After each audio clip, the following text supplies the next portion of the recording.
to Investigator David Harding, who played such a key role in the case. Harding had played key roles before. When an 81-year-old man was beaten almost to death, state police had a suspect but needed hard evidence. Again, photo enlargement of the latent print in question that I lifted from the sink. In this case as well, Harding testified under oath about finding a fingerprint at the scene when he'd really found the print somewhere else. After he testified, the suspect confessed.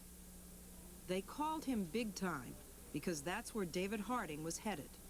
A self-professed Dirty Harry with a clean-cut look. He kept finding the fingerprints that cracked the big case. I will be testifying on probably 4 different occasions. Harding became a local hero and loved the limelight. But now Big Time is in the big house, convicted of faking evidence and lying under oath. Amazingly, he pulled the plug on his own career when he applied for a job at the CIA. Harding thought he was just the kind of guy the CIA wanted. They asked me if I would be interested in working in something they referred to as the CTU, which stood for Counterterrorist Unit.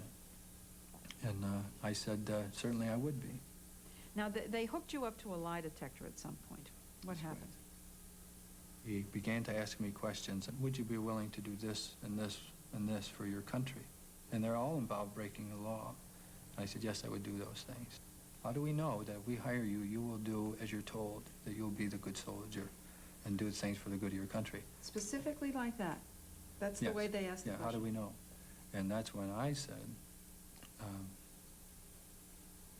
I have done these, because I've done these things in the past. You know, I have, broken the law. I've done it before. And that's when it all started to come apart. As it turned out, the CIA was not looking for a guy like David Harding. And the CIA was not impressed when Harding boasted about faking fingerprints. I did that to bolster my image in their eyes. But instead, they go and tell your bosses. Right. The CIA sent word back to the state police that Harding had falsified evidence. When confronted, Harding eventually admitted to planting fingerprints in 5 cases. Overnight, he went from white knight to black sheep. The state police has 4,000 troopers who are proud to wear the gray uniform.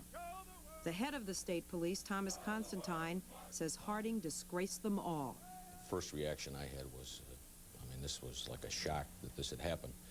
Then kind of like embarrassment, anger, and eventually, at least for me, you come down to your whole experience as a police officer.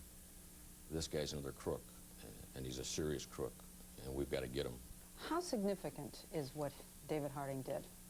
Oh, I don't think you can underestimate the significance. This system's built on trust. And if the people who are the players in it aren't trustworthy, or the public thinks they're not trustworthy, the whole system's in jeopardy.